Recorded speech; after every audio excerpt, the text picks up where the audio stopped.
Matthieu, chapitre 18.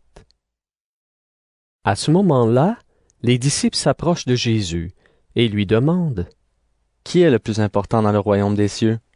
Jésus appelle un enfant. Il le place devant eux et il dit: Je vous l'affirme, c'est la vérité. Si vous ne changez pas pour devenir comme des enfants, vous n'entrerez pas dans le royaume des cieux. Donc, si quelqu'un se fait petit comme cet enfant, il sera le plus important dans le royaume des cieux.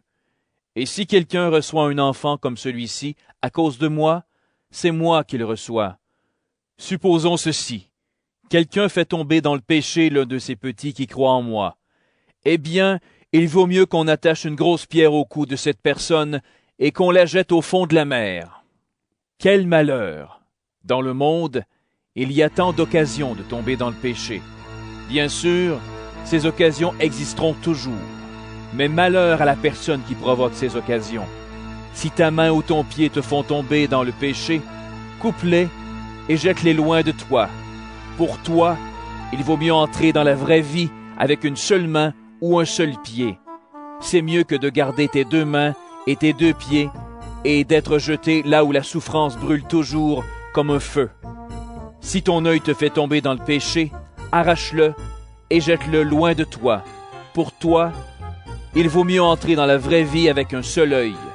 C'est mieux que de garder tes deux yeux et d'être jeté dans le feu du lieu de souffrance. Attention, ne méprisez aucun de ces petits. Oui, je vous le dis, leurs anges dans les cieux sont toujours avec mon Père qui est dans les cieux. Qu'est-ce que vous pensez de cette histoire? Un homme a 100 moutons, et l'un des moutons se perd. L'homme laisse les 99 moutons dans la montagne, et il part chercher celui qui s'est perdu. Je vous le dis, c'est la vérité. S'il le trouve, il est tout joyeux pour ce mouton, beaucoup plus que pour les 99 qui ne se sont pas perdus. De la même façon, votre Père qui est dans les cieux ne veut pas qu'un seul de ses petits se perde. Si ton frère te fait du mal, va le voir et fais-lui des reproches quand tu es seul avec lui. S'il t'écoute, tu as gagné ton frère.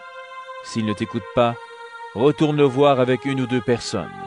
De cette façon, on jugera l'affaire avec 2 ou 3 témoins. S'il refuse de les écouter, dis-le à l'Église. S'il refuse d'écouter l'Église, traite-le comme un non-juif ou comme un employé des impôts. Je vous le dis, c'est la vérité.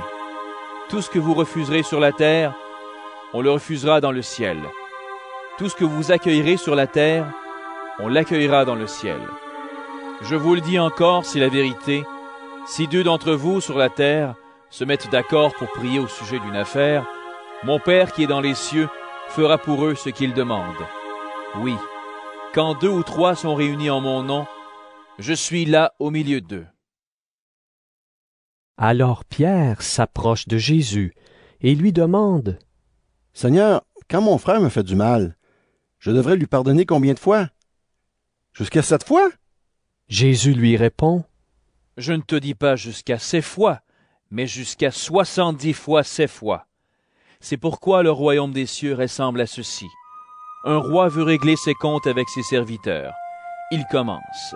On lui amène un serviteur qui lui doit des millions de pièces d'argent. Le serviteur ne peut pas rembourser. Alors le roi donne cet ordre. Vendez-le comme esclave, vendez aussi sa femme, ses enfants et tout ce qu'il a, et qu'il paie sa dette. Mais le serviteur se met à genoux devant le maître et il lui dit: Sois patient avec moi, et je te rembourserai tout. Le maître est plein de pitié pour son serviteur. Il supprime sa dette et le laisse partir. Le serviteur sort. Il rencontre un de ses camarades de travail qui lui doit 100 pièces d'argent. Le serviteur le saisit. Il lui serre le cou et lui dit: Rembourse ce que tu me dois. Son camarade se jette à ses pieds et il le supplie en disant: Sois patient avec moi, et je te rembourserai. Mais le serviteur refuse. Il fait jeter son camarade en prison en attendant qu'il rembourse sa dette. Les autres serviteurs voient ce qui est arrivé. Ils sont vraiment tristes. Ils vont tout raconter à leur maître. Alors le maître fait venir le serviteur et lui dit: Mauvais serviteur, j'ai supprimé toute ta dette parce que tu m'as supplié. Toi aussi, tu devais avoir pitié de ton camarade, comme j'ai eu pitié de toi. Le maître est en colère. Il envoie le serviteur en prison pour le punir. Le serviteur restera là en attendant qu'il rembourse toute sa dette. Et Jésus ajoute, Mon Père qui est dans les cieux vous fera la même chose si chacun de vous ne pardonne pas à ses frères et sœurs de tout son cœur.